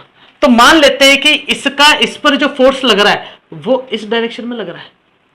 इसको मैं ऐसे बोल सकता हूं कि ये F जो है 2 पर 1 द्वारा फोर्स लग रहा है। क्या, अरे हाँ कि ना बच्चों, अरे हाँ बिल्कुल सही है। अब सुनना, वेक्टर फॉर्म बना रहे हैं अपन इसको, है ना। वेक्टर फॉर्म बनाने के लिए मैं यहां पर एक छोटा सा कंसेप्ट तुम्हारे सामने रखता हूं बच्चों, 2 2 2 2 2, ओहो, क्या लिखा है सर आपने? सब में चेंज बताओ, कुछ चेंज है क्या सब में? सर इसकी पूंछ थोड़ी ऐसे घुमा दी आपने, और ये थोड़ा आपने घुमाया नहीं, इसको नीचे ले लिया और इसमें आपने गोला नहीं बनाया और ये मस्त बनाया और ये इसके जैसा लग रहा है। मतलब आपको ऐसे कुछ विजुअल इल्यूजन दिख रहा होगा, जबकि ऐसा कुछ नहीं बच्चों। थोड़ा दिमाग लगाओ कि क्या तुम्हें लग रहा है कि इन दो जो मैंने पांचवा लिखा है इनमें कुछ चेंज है? बिल्कुल नहीं, कुछ चेंज नहीं है। ये सब क्या है? एक न्यूमेरिकल डाटा है। लेकिन अब मैंने यहां पर लिख दी है कुछ फंडे, सॉरी अंडे। क्या लिख दिए? अंडे। मैंने लिखा 2 अंडे, इसका मतलब अब क्या बन गया? ये एक अंडों की क्वांटिटी बन चुकी है क्या? मैंने यहां पर लिख दिया है 2 न्यूटन। तो अब क्या बन गया? क्या ये अंडे बन गए क्या? नहीं, ये अंडे को फोड़ने वाली चीज बन गई जिसे कहेंगे फोर्स। क्या कहेंगे बच्चों? फोर्स। मतलब यहां पर 2 के पीछे एन लगाने पर ये क्या बन गया? एक फिजिकल क्वांटिटी बन चुकी है। मैंने डिग्री लगा दिया तो ये एक एंगल बन गया। मैं अगर इसके पीछे केल्विन लगा दूं तो ये टेम्परेचर बन गया। इसी प्रकार अगर मैं इसके पीछे वेक्टर की कुछ चीज लगा दूं तो क्या ये वेक्टर बन जाएगा क्या? तो इसका मतलब ये सब है क्या बच्चों? ये सब क्या कहलाती है? यूनिट्स। मतलब किसी भी न्यूमेरिकल डाटा के पीछे यूनिट्स लगा दी जाए तो वो फिजिकल क्वांटिटी बन जाती है। इसी प्रकार वेक्टर क्वांटिटी बनाने के लिए क्या लगाओगे? पीछे वेक्टर लगाओगे, सॉरी वेक्टर यूनिट लगाओगे, और वेक्टर यूनिट को ही बोलते हैं unit vector. Oh my God, unit vector क्या होता है? यूनिट वेक्टर्स के बारे में बता दूं बच्चों मैं। तुम लिखते थे आई कैप, जे कैप, के कैप, तो यहां पर अगर तुम आई कैप लगा दो तो क्या बन गया? ये एक वेक्टर क्वांटिटी बन गई क्या? अगर तुम यहां पर 2 के पीछे जे कैप लगा दोगे तो भी वेक्टर क्वांटिटी, 2 के पीछे के कैप लगा दोगे तब भी वेक्टर क्वांटिटी। इसी प्रकार अगर मेरे को 2 के पीछे ए कैप लगाना है तो ये ए के अनुदिश, ए के अलोंग वेक्टर हो गया। ये आई कैप मतलब एक्स के अलोंग, वाई के अलोंग, जेड के अलोंग, और ए कैप लगाया तो मतलब ए वेक्टर के अलोंग। तो इसका मतलब मैंने ये सारी चीजें क्यों बताई है? इसका मतलब यहां पर पता चलेगा कि मुझे क्या करना है? Vector form of coulomb force निकालना है। तो कूलम्ब फोर्स वास्तव में पहले क्या था? F Q1 Q2 upon R square, और बगल में ऐसा भी होता था क्यों, है कि नहीं? यहां पर कहीं पे भी वेक्टर नहीं दिख रहा, तो मुझे वेक्टर बनाना। मान लेते हैं कि F21 है। क्या है बच्चों? F21। तो K Q1 Q2 upon R। अब 21 लिखा तो यहां पर वेक्टर भी क्या होगा? R21 होगा, क्योंकि यहां से यहां जा रहे हैं ना बच्चों। आ रही बात समझ में? R21 के लिए मैंने ये बनाया ये मैग्नीट्यूड। अब सुनना मेरी बात कि यहां पर वेक्टर क्वांटिटी बनाने के लिए इसी की डायरेक्शन में मुझे क्या लगाना पड़ेगा? यूनिट वेक्टर लगाना पड़ेगा। क्योंकि वेक्टर बनाना ना, यहां पर एरो लगा दिया ना, तो यहां पर क्या लगाना पड़ेगा? Unit vector. कौन सा यूनिट वेक्टर? उसी की अलोंग दिशा में जाने वाला, उसी के अलोंग जाने वाला यूनिट वेक्टर लगाएंगे बच्चों अपन। क्या लगाएंगे? उसी के अलोंग जाने वाले यूनिट वेक्टर। तो उसके अलोंग यूनिट वेक्टर क्या है? ये तो R1 नहीं R2 है, तो ये क्या R21 वेक्टर है। 1 से 2 की तरफ जो फोर्स लग रहा है। आ रही है मेरी बात समझ में? मैंने यहां पर समझाया है कि किसी को भी वेक्टर बनाने के लिए क्या करना पड़ता है? पीछे यूनिट वेक्टर लगाना पड़ता है। इसी प्रकार इस फोर्स को वेक्टर बनाने के लिए इसी की अलोंग में लाने वाला यूनिट वेक्टर क्या होगा? वो R21 होगा क्या? तो उसका कैप लगा दूंगा तो वो यूनिट वेक्टर नहीं बन जाएगा क्या?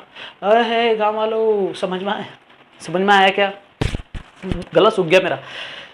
क्या मेरी बात अच्छे से समझ में आई क्या तुम्हें कि ये जो है ये वेक्टर रिप्रेजेंटेशन बन गया क्या? मतलब यूनिट वेक्टर लगाने से। तो यहां पर सुनना मेरी बात बच्चों कि K Q1 Q2 upon R21 का जो स्क्वायर है, मैग्नीट्यूड का स्क्वायर जो है, इस R21 को मैं R21 वेक्टर अपॉन सॉरी क्या ऐसे भी लिख सकता हूं क्या? बिल्कुल लिख सकते हो सर। हमें बचपन में ये सिखाया गया है। क्या सिखाया गया है गाँव वालों? कि ए कैप जो होता था वो ए वेक्टर अपॉन ए का मैग्नीट्यूड होता था। ये 11th क्लास में फाइनल के एग्जाम में कभी कभी क्वेश्चन भी पूछे जाते हैं। तो तुम्हारे फाइनल के एग्जाम तो हुए नहीं होंगे हिंदी मीडियम वालों, और इंग्लिश मीडियम वालों के हो गए होंगे, तो तुम्हें पता चल गया होगा कि यूनिट वेक्टर की कितनी अहमियत है यहाँ पर। तो यूनिट वेक्टर को मैंने आर कैप को लिख दिया आर वेक्टर अपॉन आर का मैग्नीट्यूड। क्या ये दोनों चीजें सेम है क्या? तो फोड़ दो सालों को। तो F21 बराबर क्या जाएगा बच्चों? K Q1 Q2 upon R21 का क्यूब, और यहां पर क्या जाएगा बच्चों? R21 vector. क्या मेरी बात समझ में आई क्या? ये वेक्टर में चेंज हो चुके हैं। अच्छा, फोर्स जो होता है ना दोनों के बीच में, वो ऑपोजिट डायरेक्शन में होता है। तो वेक्टर में हमने ऑपोजिट डायरेक्शन के लिए कुछ कहानी पढ़ी थी। क्या पढ़ी थी? कि अगर दो वेक्टर एक दूसरे के ऑपोजिट हो, अगर ये R जैसे 1 है Q1, मैं यहां लिखता हूं ये Q1 है और ये Q2 है, तो इसे बोलेंगे R21, और इसे क्या बोलेंगे R12। इसका मतलब ऐसा बोल सकते हो कि R21 जो होता है वो मैग्नीट्यूड में तो सेम है लेकिन दोनों की डायरेक्शन अलग अलग है। इसका मतलब आगे क्या लगा दो, इन दोनों के आगे माइनस लगा दो। अब सुनना, R21 की जगह ये लिख दो और ये मैग्नीट्यूड दोनों का सेम है तो क्या बन जाएगा, F21 जो होता है वो K Q1 Q2 अपॉन इसको R12 लिख दो तो कोई चेंज नहीं आएगा क्योंकि ये मैग्नीट्यूड है, लेकिन इसमें चेंज आ जाएगा। क्या आ जाएगा, इसमें आगे माइनस आ जाएगा। माइनस आ जाएगा इसका मतलब क्या है, आगे पूरा माइनस ले लो, अंदर क्या बचा K Q1 Q2 upon R12 का मैग्नीट्यूड का क्यूब और R12। बच्चों एक चीज तुम्हें दिख गई होगी कि जब 21 की बात करते तो सब जगह 21 होता था, जब 12 हो जाएगा तो 12 मतलब ये पूरा जो फॉर्मूला है ये क्या बन चुका है बच्चों, ये बन चुका है F12 वेक्टर और आगे क्या चल रहा है F21 वेक्टर माइनस पहले से बाहर चल रहा है और ये F12। प्रूफ हो गया बच्चों कि दोनों फोर्स क्या है, ऑपोजिट डायरेक्शन में। यहां पर देखो आगे माइनस आ गया क्या, क्योंकि यहां पर अपन ने R के लिए भी लिखा था ना, ठीक है। ये कहलाता है vector representation of coulomb force. और यहां पर मैंने ये जो चीज बताई ना इसके बारे में कभी कंफ्यूज मत होना, ठीक है। यहां पर ये F12 जो है इसे कहते हैं 1 पर 2 द्वारा जो फोर्स लग रहा है और F21 का मतलब होता है 2 पर 1 के कारण जो फोर्स लग रहा है। अब वो दोनों एक दूसरे से दूर भी जा सकते हैं और दोनों एक दूसरे के पास भी आ सकते हैं। इसको पॉज करके वीडियो राइट डाउन करो अच्छे से बच्चों।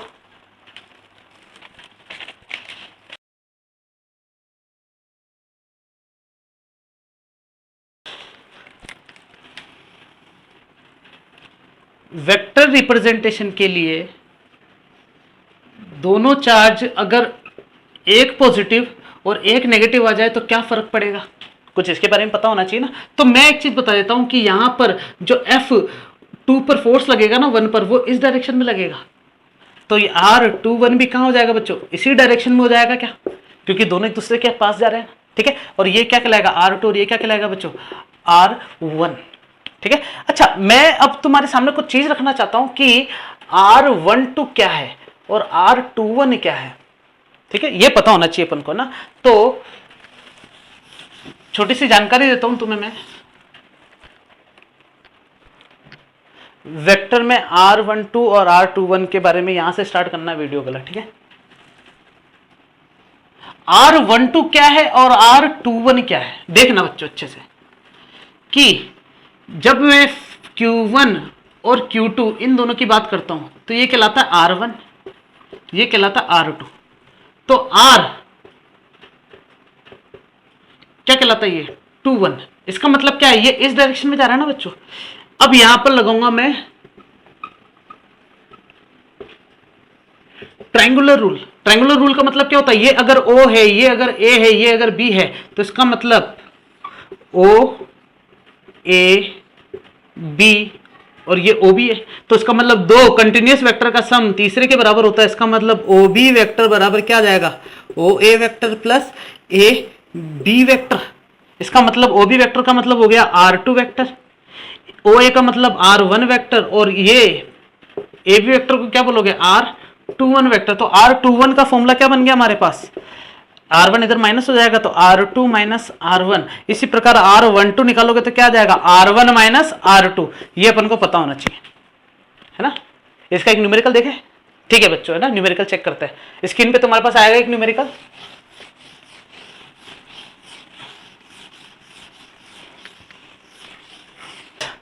तीन हमारे पास चार्ज दे रखे हैं ना, ठीक है। तो डायग्राम कुछ इस प्रकार से है, एक A C और P तीनों इक्वल है तो इसका मतलब Q Q Q, तीनों पर चार्ज कितना है Q।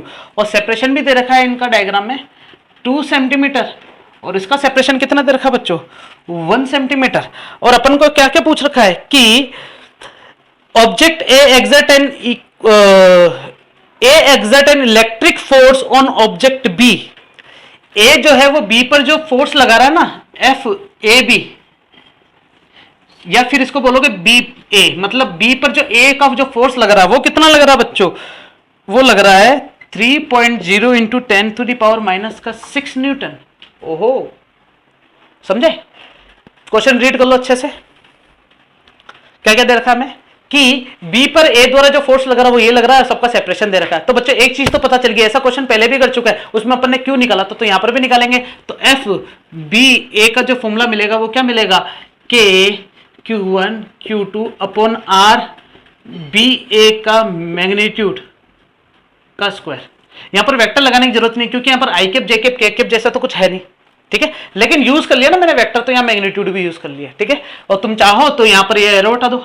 अब के की वैल्यू 9 इंटू 10⁹9, ये भी Q है ये भी Q है, क्योंकि Q1 Q2 दोनों की वैल्यू क्या है बच्चों, Q आर बी, इन दोनों के बीच में सेपरेशन कितना, 2 सेंटीमीटर है, तो 10⁻² का स्क्वायर। बच्चों 1 सेंटीमीटर को चेंज करना है 10⁻² मीटर से।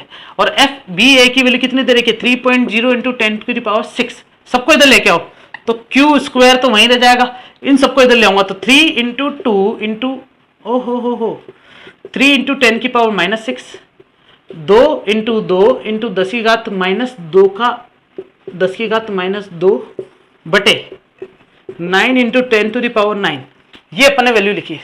कभी कभी हिंदी कभी कभी इंग्लिश, कोई बात नहीं बच्चों, होता है, सबके साथ होता है, तुम्हारे साथ भी हो रहा है, ठीक है। सोल्व करते हैं इसको। यहाँ पे 3 2 2 सबको सोल्व कर लो तो 3 चौक 12 बटे 9 इंटू 10 की पावर कितना है, माइनस का 6 माइनस का 2 माइनस का 2 तो माइनस का 10 हो गया, 9 ऊपर जाएगा तो माइनस का 9। अब चाहो तो सोल्व कर लो, 3 चौक 12 3 तरीका 9, 4 बटे 3 हो गया ये, इंटू 10 की पावर -19, तो 3 बन जा 3 और 3 3 जनाए 3 3 जनाए, ये इसका आंसर आ गया बच्चों। ये में किसकी वैल्यू मिली है, Q स्क्वायर की वैल्यू मिली 1.3 इंटू 10 की पावर -19। चेक कर लो एक बार। अब यहां पर तो मैं स्क्वायर रूट निकालने की जरूरत नहीं है, पता चलेगा क्यों, क्योंकि अपन को क्वेश्चन में क्या पढ़ा है, मतलब क्वेश्चन में क्या दिया भाई, क्वेश्चन पढ़ो अच्छे से। अपन को ऐसा बोल रखा है कि C जो है वो B पर कितना फोर्स लगाएगा, तो C जो है B पर फोर्स लगाएगा, तो फोर्स निकालने के लिए क्या करेंगे अपन, ये मिटा रहा हूं सारा मैं, हम ऐसा बोलेंगे कि B पर C का जो फोर्स लग रहा है वो कितना लग रहा है, K Q1 Q2 upon R C, B और C के बीच की डिस्टेंस है ना। तो देखो बच्चों K तो उतने रहेगा 9 इंटू 10⁻9 और ये Q स्क्वायर हो जाएगा क्योंकि Q इंटू Q सेम ही है, अपॉन दोनों के बीच की डिस्टेंस 1 इंटू 10 की पावर -2 का स्क्वायर। ओके, तुम्हें पता चल गया होगा यहां पर बच्चों कि Q स्क्वायर मैंने क्यों नहीं रखा था, तो यहां रख दो 3.9, मतलब यहां पर वैल्यू क्यों नहीं निकाली थी, क्योंकि यहां पर Q स्क्वायर रखना पड़ेगा -19, फिर 10 की पावर -4 हो जाएगा, 2 दूनी 4, क्योंकि एक को तो हटा ही देंगे अपन, बचेगा क्या, 9 -19 से कटेगा तो क्या बचेगा बच्चों 1.3, इसको लिख देता हूं अच्छे से। अच्छा मैं चाहूं तो इसको पहले जैसे लिख देता हूं, क्या लिखा बच्चों 12/9 लिखा था क्या इसको अपन ने, तो यहां पर भी क्या लिख देता हूं 12/9। अभी पता चलेगा क्योंकि 9 से 9 क्या हो जाएगा, कैंसिल आउट, 10 की पावर 9 इससे कटेगा 10 की घात -10, 12 चल रहा है 10 की घात -4, इसको कैंसिल आउट कर दो तो क्या बचेगा 12 इंटू 10 की पावर -6। ये अपन को क्या मिला, force exert between B and C, मतलब सी जो है वो बी पर कितना फोर्स लगा रहा है 12 इंटू 10 की घात -6, और वो पहले वाला कितना लगा रहा था बच्चों, पहले वाला लगा रहा था 3 इंटू 10 की घात -6। अपन को निकालना नेट फोर्स ऑन बी, तो ये ज्यादा लगा रहा है, इसका मतलब बी पर जो नेट फोर्स लग रहा है ना, बी पर वो क्या निकालेंगे, बी सी पर कितना लग रहा है माइनस बी पर ए कितना लगा रहा है, तो कितना आ रहा है 12 इंटू 10 की घात -6 में से माइनस कर दूंगा 3 इंटू 10 की घात -6, तो हमारे पास आंसर कितना आएगा 9 इंटू 10 की घात -6 न्यूटन, और तुम इसके पीछे भी क्या लगा दोगे बच्चों न्यूटन। ये मुझे आंसर मिला है एफ एट बी, मतलब टोटल नेट फोर्स बी पर कितना लग रहा है, दोनों को अपन ने क्या कर दिया माइनस कर दिया। अच्छा माइनस क्यों करा, सुनना मेरी बात, ये क्यू है ये क्यू है ये क्यू है, कुछ भी साइन नहीं दे रखा, मतलब ये पॉजिटिव चार्ज है, इसका मतलब ये इसको दूर करेगा, ये भी इसको क्या करेगा दूर करेगा, दोनों एक दूसरे को दूर कर रहे हैं, मतलब नेचर ऑफ फोर्स दोनों का सेम है, तो दोनों माइनस होंगे। अगर ये नेगेटिव, ये दोनों सेम चार्ज के होता और ये पॉजिटिव ये नेगेटिव होता, तो ये इसको वैसे खींच रहा होता, इसका मतलब ये इसको धकेल भी रहा है और ये इसको खींच भी रहा है, तब तो दोनों क्या हो जाते बच्चों ऐड हो जाते हैं। समझ रहे हो मेरी बात में क्या कहना चाह रहा हूं, ये दो तीनों क्या है पॉजिटिव है, इसका मतलब ये भी इसको धकेलना चाहता है ये भी इसको धकेलना चाहता है, तो इसका मतलब हर कोई इससे दूर जाना चाहता है, तो दोनों का माइनस होगा। लेकिन अगर ये इसको धकेले और ये इसको खींच ले तो बी क्या होगा, बी पर कोई फोर्स नहीं लगेगा, बी बोलेगा वाह चलो यहां से धक्का मिला तो आगे वाला तो बुला रहा है ना, इसका मतलब बी हमेशा फील करेगा पॉजिटिव, मतलब ये 12-3 में क्या हो जाता बच्चों जुड़ जाता, लेकिन ऐसा है नहीं। क्या मेरी बात समझ में आ गई अच्छे से, ठीक है, उतारो इसको भी अच्छे से। देखो बच्चों, नॉन कांटेक्ट फोर्स के बारे में अपन ने 11th क्लास में पढ़ा था, और वो कौन सा फोर्स था हमारे सिलेबस में, वो था ग्रेविटेशनल फोर्स। तो ग्रेविटेशनल फोर्स को हम कूलम्ब फोर्स से आज रिलेट करेंगे, ठीक है ना। कैसे, जरा देखना। ग्रेविटेशनल फोर्स की खासियत क्या थी कि दो अलग अलग मास होते थे, m1 और m2। इन दोनों अलग अलग मास के बीच की सेपरेट डिस्टेंस होती थी r, ठीक है। अब ग्रेविटेशनल फोर्स से कूलम्ब फोर्स के लिए कुछ नई नई चीजें और सामने आएंगी। मुझे पहले बता देनी चाहिए थी, लेकिन अभी भी समय नहीं है। हम इसको ग्रेविटेशनल फील्ड से अगर पढ़ेंगे ना तो ज्यादा अच्छे से समझ में आएगा। अगर मैं इसको पहले बता देता तो मैं समझ में तो आता कि हाँ यार सर बोल रहे तो मानना पड़ेगा, लेकिन नहीं। ग्रेविटेशनल फील्ड तुम पहले से पढ़ के आ चुके हो, ग्रेविटेशनल फोर्स है ना।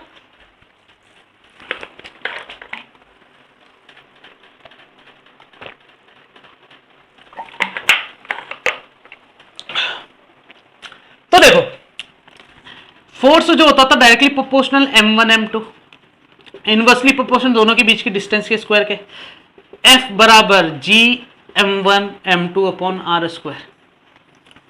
सब कुछ वही होता था कि दो अलग अलग मास होने चाहिए, टू डिफरेंट मासेस, दो डिफरेंट बॉडी बोल दो या तो, ठीक है। और क्या आता था बच्चों, दो डिफरेंट बॉडी होगी, फिर दोनों मास अलग अलग के साथ साथ दोनों एक दूसरे को क्या करेंगे, अट्रैक्ट करेंगे, अट्रैक्ट बनेंगे। इसका मतलब, अट्रैक्ट का मतलब हो गया डायरेक्शन अपोजिट है बच्चों। डायरेक्शन अपोजिट मतलब दोनों एक दूसरे के पास आ रहे हैं। अमाउंट ऑफ फोर्स क्या है बच्चों, इक्वल है, और अलोंग दी लाइन ज्वाइनिंग दी मास, मतलब दोनों मास को जोड़ने वाली लाइन के अलोंग लगता ही है हमेशा एक दूसरे, ऐसे थोड़ी ऊपर नीचे जाएगा, जो अपन ने कूलम्ब में बात करी थी। अब सुनना, यहां तक जो केस होता था ना, यहां तक कि ऑपोजिट डायरेक्शन, ठीक है, दो अलग अलग बॉडी, ठीक है, और अमाउंट जो फोर्स है ना वो भी सेम है। तो ऐसा कब होता था, जब अपन बात करते थे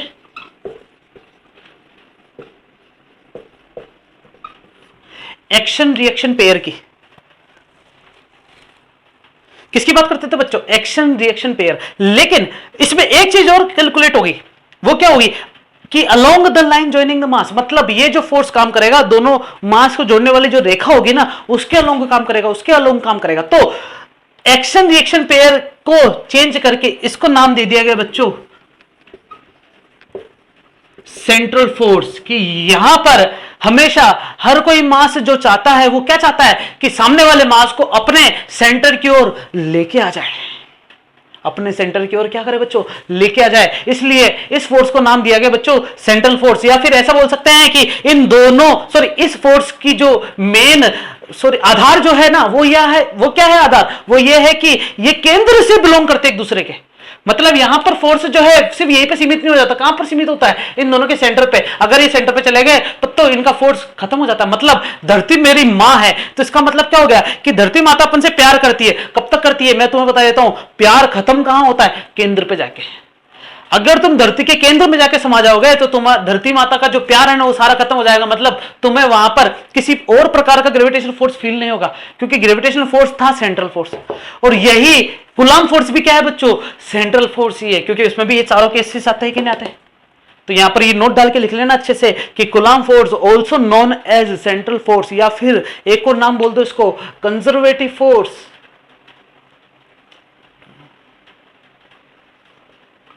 कंजर्वेटिव फोर्स मतलब संरक्षी बल।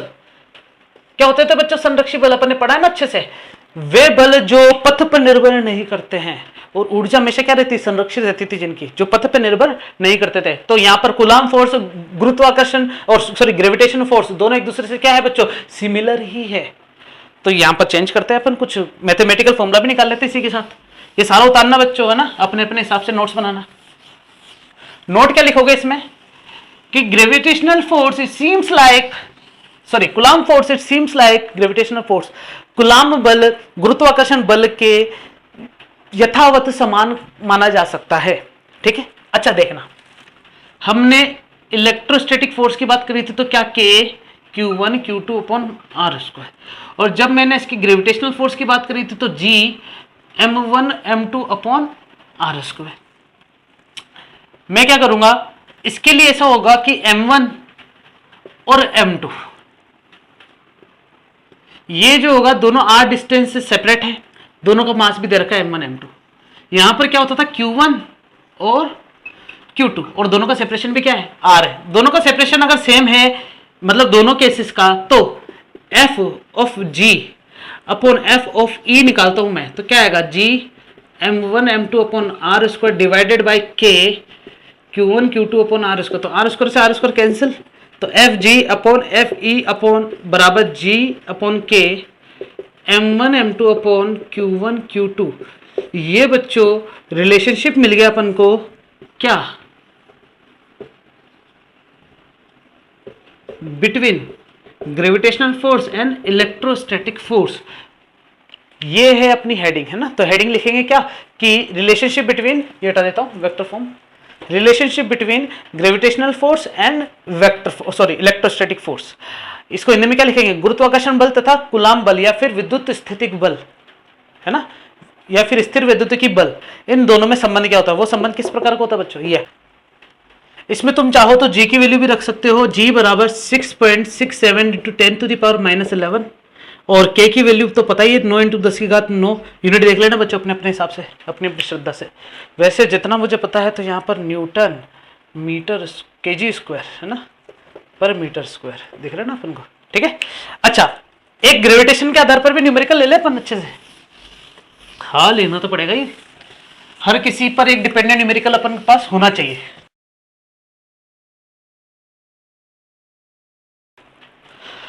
अब जब अपन ने कूलॉम फोर्स को ग्रेविटेशनल फोर्स से कंपैरिजन कर ही लिया है, दोनों के बीच में रिलेशनशिप भी निकाल लिया, तो एक न्यूमेरिकल भी इसी के हिसाब से ले लेना चाहिए ना। स्क्रीन पे तुम्हारे पास एक न्यूमेरिकल होगा, देखेंगे। यहां पर मैंने एक डायग्राम बना रखा है ना, न्यूमेरिकल अच्छे से राइट डाउन कर लेना बच्चों, है ना, ठीक है।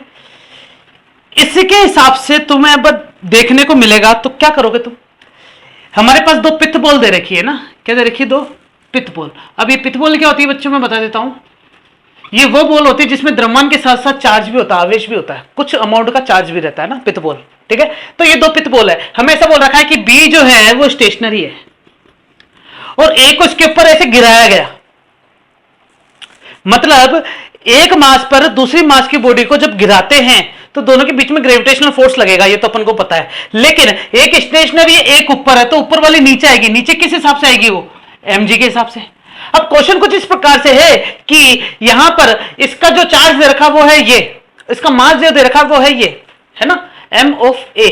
चार्ज और मास दोनों दे रखे हैं, तो b पर कितना चार्ज रखा जाए जिससे ये a इसके पास ना है, मतलब ये वहीं रुक जाए, स्टेशनरी हो जाए।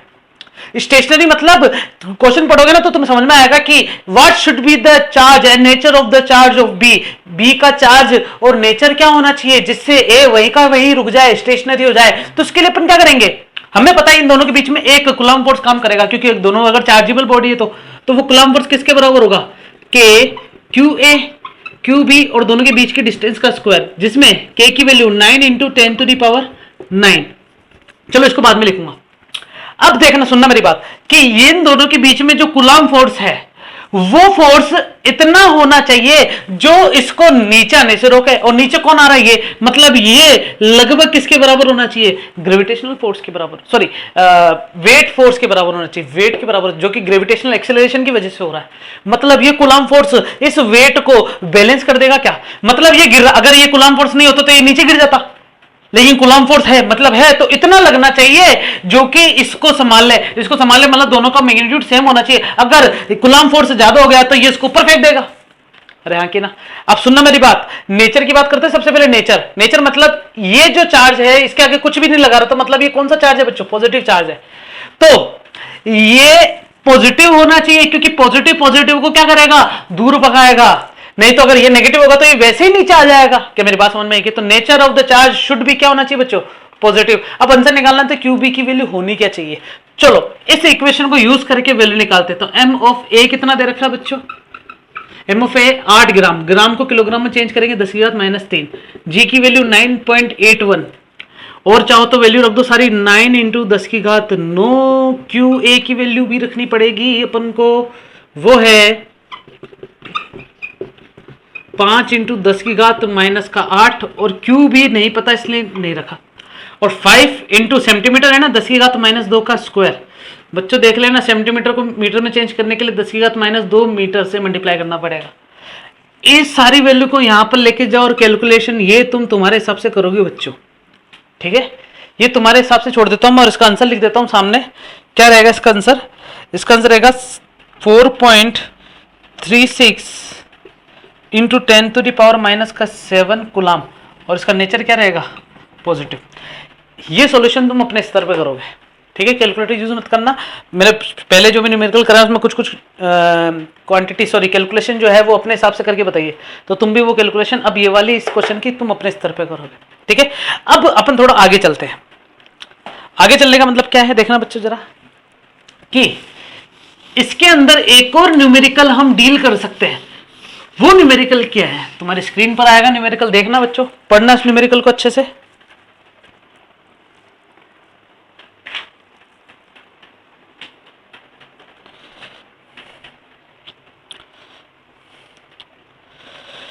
न्यूमेरिकल बड़ा अच्छा है, ठीक है। होप कि तुम्हें समझ में आया होगा कि मैं डायग्राम बना देता हूं न्यूमेरिकल के हिसाब से।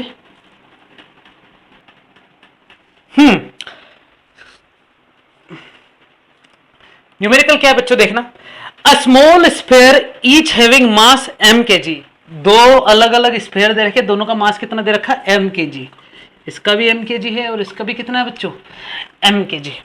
इसके साथ दे रखा है एंड चार्ज q कूलम, दोनों पर चार्ज भी कितना दे रखा है? q and q coulomb. दोनों पॉजिटिवली है बच्चों। Suspended from a point by insulating thread each 1 L metre long, मतलब एक पॉइंट से दोनों सेपरेट हो चुके हैं जिसकी लेंथ कितनी दे रखी है? L। मतलब ऐसा दे रखा है कि दो अलग अलग द्रव्यमान की वस्तु है, समान द्रव्यमान की वस्तु है, दोनों पर आवेश भी समान है। अब ये पॉजिटिव है, ये पॉजिटिव है, तो अगर दोनों को मैं लटकाता ऐसे, तो दोनों एक दूसरे को क्या कर रहे हैं? सेपरेट करेंगे। हो गए क्या दूर एक दूसरे से? रहा कि ना? ऐसा हो रखा है ना। तो हमें ऐसा हो रखा है कि जो रस्सी है इसकी लंबाई कितनी? L और L। आगे क्या दे रखा है? If theta is an angle, हमारे पास एक एंगल थीटा बन रहा है, each thread makes with the vertical, मतलब जो कि शीर्ष से बन रहा है, equilibrium has attend, show that, हमें ये प्रूफ करना है कुल मिला के 4mg L² sin² theta tan theta 4πε0। हाँ तो मेरे प्यारे प्यारे बच्चों, स्टार्ट करते हैं अपन ये क्वेश्चन, ठीक है। हमें ऐसा है कि दे रखा है दो समान द्रव्यमान की वस्तु, दोनों पर चार्ज भी समान है, और चार्ज समान होने की वजह से अगर इन दोनों को मैं लटकाता सेम तरीके से, तो ये दोनों एक दूसरे से क्या हो जाती बच्चों? Q और Q सेपरेट हो जाती, और सेपरेट होके ऐसे बन गई।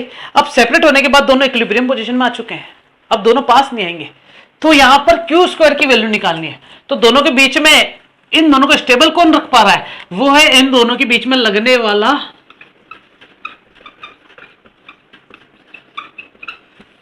Coulomb force. अरे हाँ कि ना? और वो कूलम फोर्स क्या है? आउटवर्ड है क्या? बिल्कुल है। लेकिन ये इधर जाना चाहती है, क्यों? क्योंकि इसको एक फोर्स है जो mg नीचे की तरफ लेके आ रहा है उस घटक तक। अरे हाँ कि ना बच्चों? बिल्कुल एकदम परफेक्ट। और यहां पर भी लगेगा वो चित्र, तो मैं सिर्फ इस पर बात करूंगा सारे। अच्छा सुनना, इस m मास की बॉडी पर कितने कितने प्रकार के बल लग रहे हैं? एक लग रहा है कूलम बल, एक लग रहा है वेट फोर्स, और एक लग रहा है तनाव बल, टेंशन फोर्स। 3 प्रकार के फोर्स लग रहे नहीं लग रहे? तो यहां पर मैं लगाऊंगा साइन रूल। क्या लगाऊंगा बच्चों? Sine rule. और साइन रूल क्या कहता है कि जो भी फोर्स लग रहा है ना, उसके सामने वाला जो एंगल है उसका साइन थीटा का रेशियो होगा। अब सुनना, ये थीटा है तो ये कितना होगा तुम्हारे हिसाब से? मुझे लगता है ये 90 माइनस थीटा होगा बच्चों। क्यों? क्योंकि ये कितना है? 90, तो ये कितना हो जाएगा? 90 माइनस थीटा, ठीक है। अच्छा ये 90 माइनस थीटा है, तो ये कितना होगा बच्चों? ये होगा हमारे पास 90 प्लस थीटा, क्योंकि ये भी थीटा है, चलेगा ना। और ये कितना हमारे पास? 90। अब फोर्स देख लो बच्चों कि यहां पर एक लग रहा है F, एक लग रहा है T, एक लग रहा है mg। ये 90 डिग्री, ये पूरा एंगल लिखना पड़ेगा अपन को सारा।